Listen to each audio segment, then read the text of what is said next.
Happy Friday, everyone. You're watching It's Lit with Britt. Now, today I'm going to be previewing this game between Arizona State and Washington State. 12:30 p.m. kickoff time tomorrow. The Sun Devils will be going for their 10th consecutive win at home when a kickoff time is at 4 p.m. or prior, so that spans all the way back to 2012. Let's review the history between these two teams. Arizona State leads the all-time series 23-11-2. However, they are looking to snap a 2-game losing skid to the Cougars. I do have to point out the two teams have not met, though, since October 22nd, 2016, and the Sun Devils have gone through a ton of changes since then. It is going to be incredibly interesting to see what happens when the two teams meet on the field tomorrow. Now, let's talk about the task at hand for the Sun Devils. Danny Gonzalez knows that defense is going to be key. The defensive coordinator has said that already this week. He's talked about what it's going to be like when you're playing a Mike Leach team with his air raid offense. Nobody really does it better than Mike Leach. So he knows his defense has got to step up and make those big stops.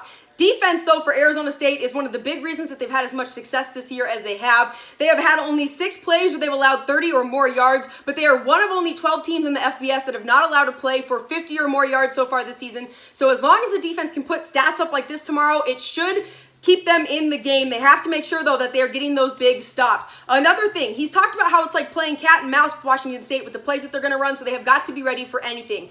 Arizona State also must be sure that they don't overlook this game, get too focused on next week's game against Utah. There is a lot of hype leading up to that game because it could be two ranked teams facing each other, but this game can easily turn into a trap for them, especially with Washington State coming in off back-to-back losses against UCLA and Utah. Mike Leach's comments about the team, those boys are going to be coming in with the fire lit under them and ready to play. Now, some players I think we need to keep an eye on. Jaden Daniels, he's really starting to find his stride. Of course, keep an eye on him. He's passed for 388 yards on third downs, good for 13th overall in the FBS. Keep an eye on Brandon Ayuk. He needs only 71 more yards to surpass 1,000 receiving yards during his ASU career. Also, Ashari Crosswell, credited with only 1 missed tackle in the back half this season so far, and also Evan Fields, who when lined up within 8 yards of the line of scrimmage has a 12.8 run stop percentage, putting him in first place in the FBS. But we'll see what happens tomorrow. Thank you so much for watching It's Lit with Britt. Have a great day.